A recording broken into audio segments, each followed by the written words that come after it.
When the night has come and the land is dark and the moon is the only light we see. No, I won't be afraid. No, I won't be afraid. Just as long as you stand by me. Oh, darling, darling, stand by me. Oh, stand by me. Oh, stand by me. If the sky we look upon. I'd like you both to take a big deep breath. And I know you're nervous, but try to remember why you're doing this. And let's start with you giving each other a big, long, deep hug.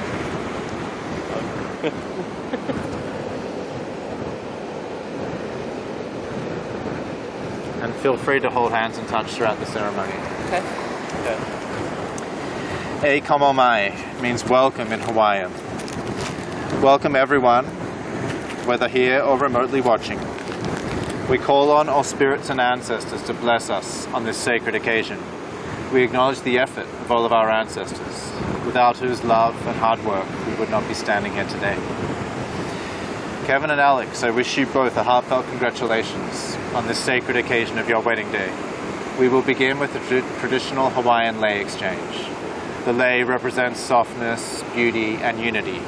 They symbolize the coming together of separate elements in synergy to make a whole greater than the sum of its parts. Each flower that is woven into the lei loses none of its individual beauty, yet enhances the beauty of all the rest. For the Hawaiians, the lei is always given with a kiss. So please kiss your beloved as you gently place this lei around their neck. You need to go first. Yep.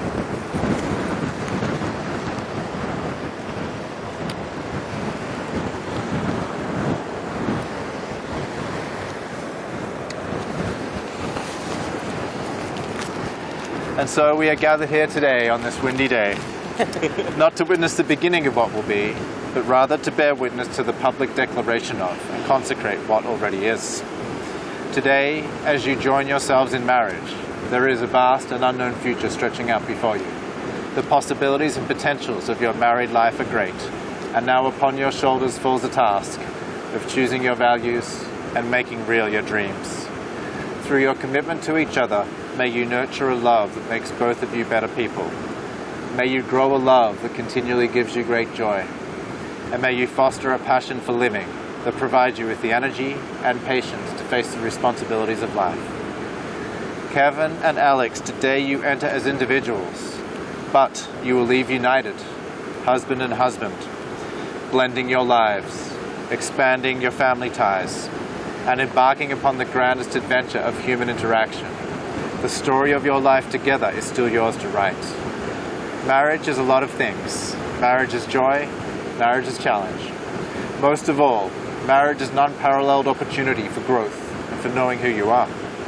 Like anything or anyone that you cherish, it requires a lot of time, care, attention, hard work, dedication, and love if you want to get the most out of it. The more you put in, the more you'll get out. And so now we come to the part of the ceremony where I'm going to do a few readings. This first one's from the Bible, Corinthians 2, chapter 13, verses 4 to 8. Love is patient, love is kind.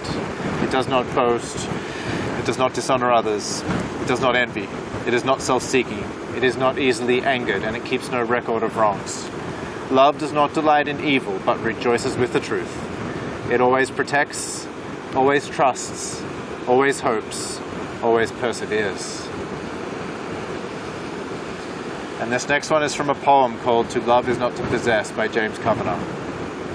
To love is not to possess, to own or imprison, nor to lose oneself in another. Love is to join and separate, to walk alone and together, to find a laughing freedom that lonely isolation does not permit. It is finally to be able to be who we really are, no longer clinging independency, nor living separate lives in silence. It is to be perfectly oneself, and perfectly joined in permanent commitment to another, and to one's inner self. Kevin and Alex, may you always need one another, not to fill an emptiness, but to help each other know your fullness. May you want one another, but not out of lack. May you embrace one another, but not encircle one another. May you succeed in all important ways with each other and not fail in the little graces. May you have happiness, and may you find it in making one another happy. May you have love, and may you find it in loving one another. And now a quote from the incomparable Dr. Seuss. We are all a little weird, and life's a little weird. And when we find someone whose weirdness is compatible with ours, we join up with them and fall in mutual weirdness and call it love.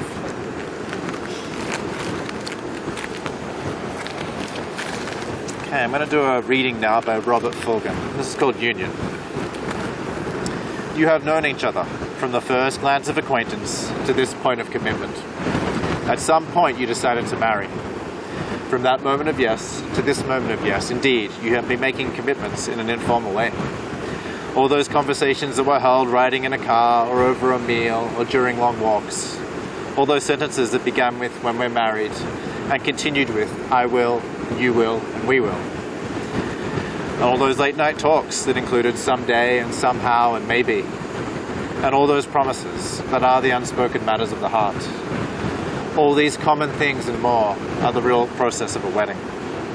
The symbolic vows you're about to make are a way of saying to one another, you know all those things that were promised and hoped and dreamed? Well, I meant them all. Every word. Look at one another and remember this moment in time. Before this moment, you have been many things to one another. Acquaintance, friend, companion, lover, dancing partner, even teacher. For you have learned much from one another these last few years. Shortly you shall say a few words that will take you across the threshold of life, and things between you will never quite be the same. For after today you shall say to the world, this is my husband and this is my husband.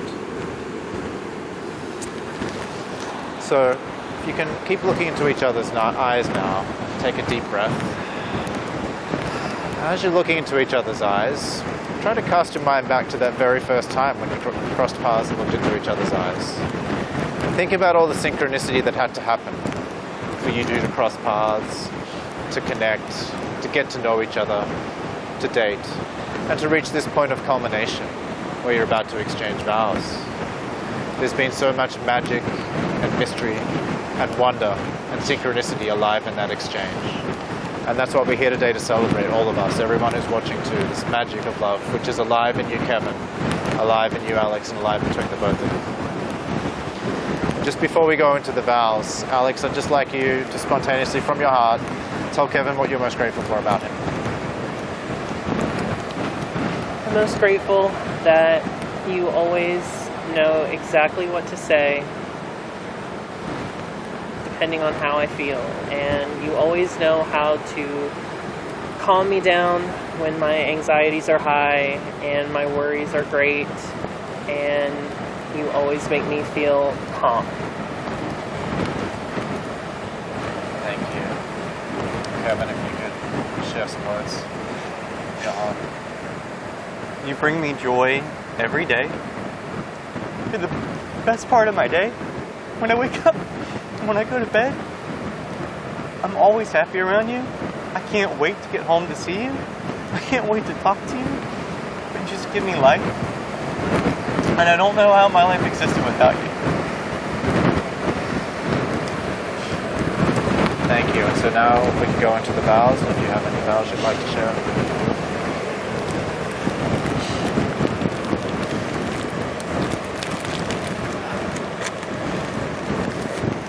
Joe? When it came time to write these vows, oh wow, I immediately thought about the words of love from some of my all-time favorite authors. I went back to the novels of Jane Austen, Emily Bronte, and Henry James. And while their words about love were beautiful, they didn't quite feel authentic to us. That's when I thought about all the ways I love you and what makes our love story unique unto itself. So here we are on this beautiful Hawaiian island paradise, making this official start to our married life together.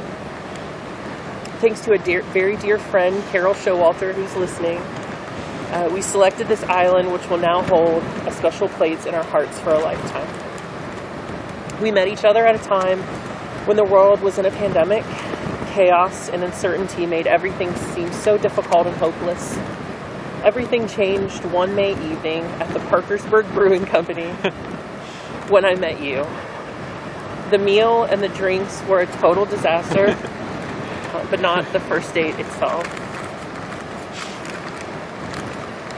That ended up being the first chapter of our love story. Since then, we've written a few additional chapters, but today is one of the most important because today is the day we begin the most meaningful moments of our lives. Today is the day we become a family. I love that we balance each other out. We enhance our strengths and compensate for each other's weaknesses. Our values and goals in life and love support one another. And most importantly, we do it all with laughter. So now that it's time to make vows and promises to you, I decided to start with some that are a part of our lives now. I promise to continue to always make coffee for you every morning since you hate the morning so much. I promise to always clean up the house and everything around so that you can never find what you're looking for. I promise to drag you to as many women's basketball games and tennis tournaments as I can.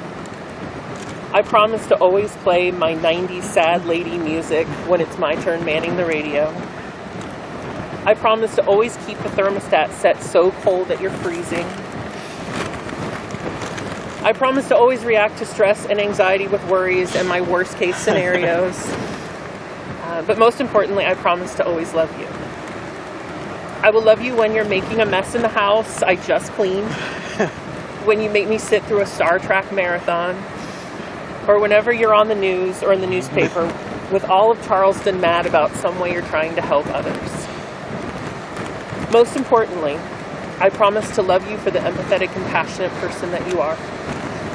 I promise to love and support you no matter what. I will always be on your side. And my final promise to you is to love you as much as the love you always make me feel.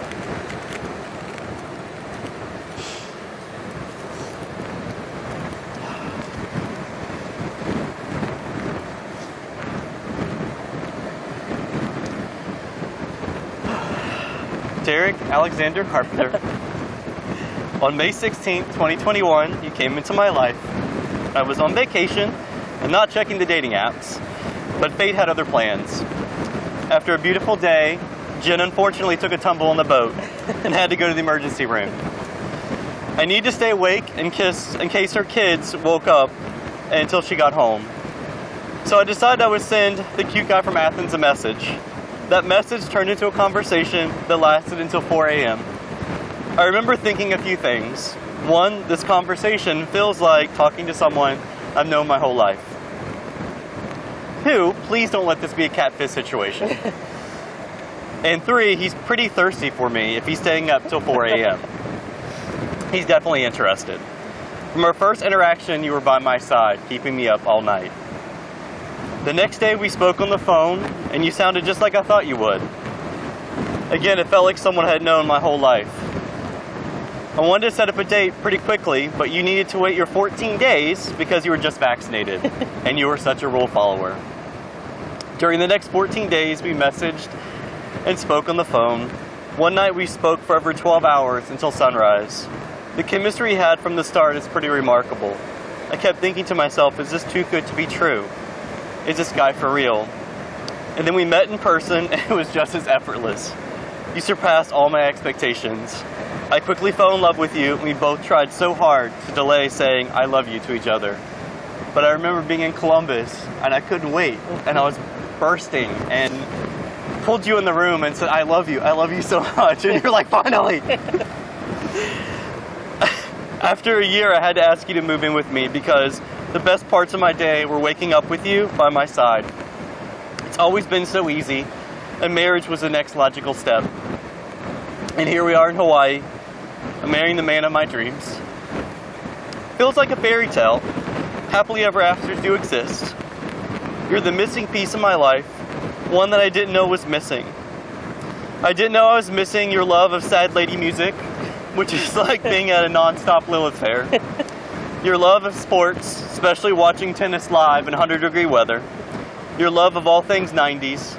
But most importantly, what I was missing was your sense of humor. You're so witty, and we keep each other laughing, and we balance each other out. You keep me grounded when I come up with these grand, extravagant, extra ideas. I keep your worst case scenarios in check. I will always be level-headed to ease your anxiety and tell you everything will be fine. You will always be clean and neat. I'm basically Pigpen from Charlie Brown.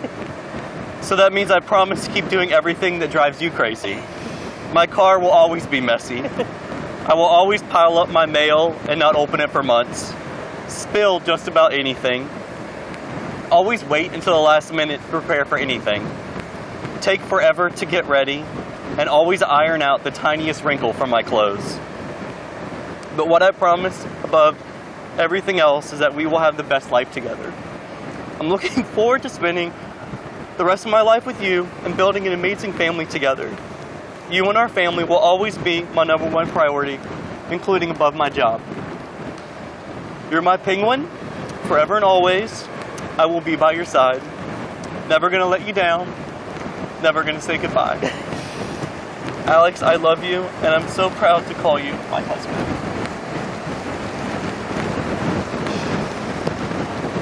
Well, thank you for sharing those beautiful and clearly heartfelt vows. Thank you. So if I could have the rings now, please, we will do a ring exchange. Thank you. So these beautiful rings here in the shape of a circle represent that love is something precious, not something cheap. It's something to be cared for and cultivated. And the circle and the ring in the shape of the circle represent completeness and unity. So, Alex, I think I'll have you go first. If you can put this on Kevin's finger, please. And as you're doing that, look him in the eye and repeat after me. With this ring, I wed thee. I wed thee. You can do the same thing. With this ring, I wed thee. I wed thee.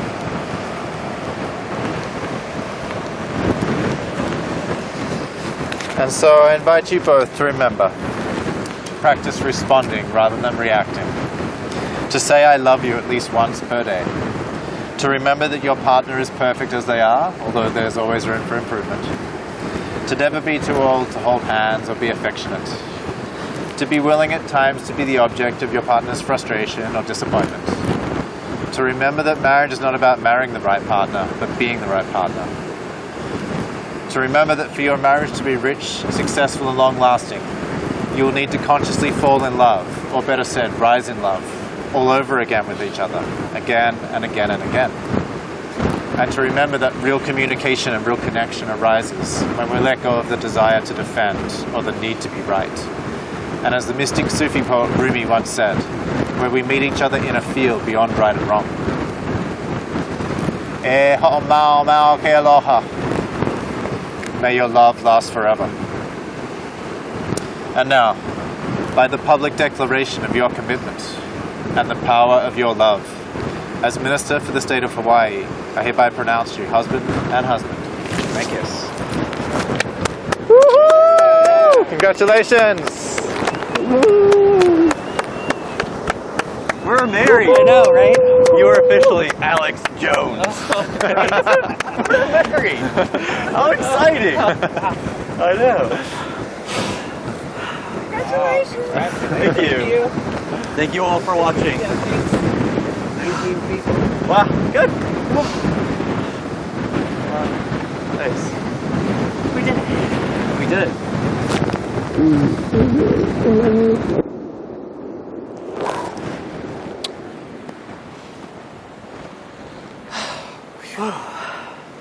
Want to say something back home? Thanks everyone for being here. It's gorgeous. We wish you were here, and thank you so much for sharing this with us. Ditto. I'm too emotional to say anything else. I'm very happy that I get to call this guy my husband. So Yeah. it's official. Thank you. Thank you. I know. Exciting. I Can you know. believe we did it? I know. We're married. I have to figure out how to do this. Oh, that's awesome. All right. Perfect. Awesome. Okay. All right, well, congratulations. Yeah, thank you so much. I really appreciate it. You're welcome. Thank you. Thank you very much. I was a little girl alone in my little world who dreamed of a little home for me. I played pretend between the trees and fed my house gas sparking leaves and laughed in my pretty bed of green. I had a dream that I could fly from the highest swing. I had a dream.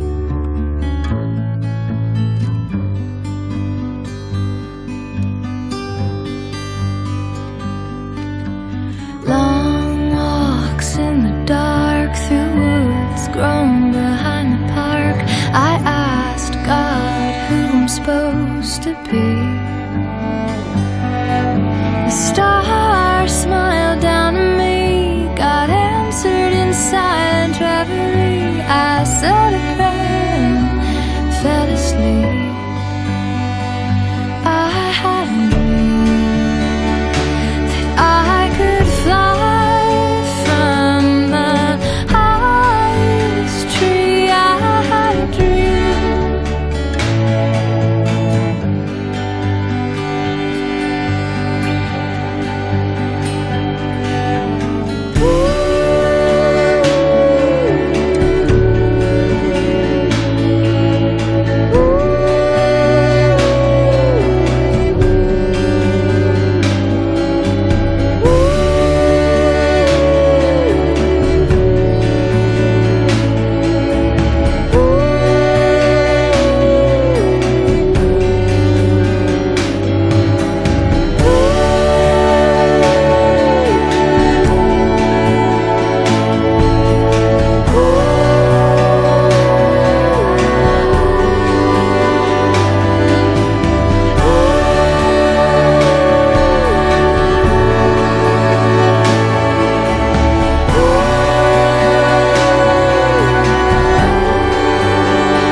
Now I'm old and feeling gray. I don't know what's left to say about this life I'm willing to lead.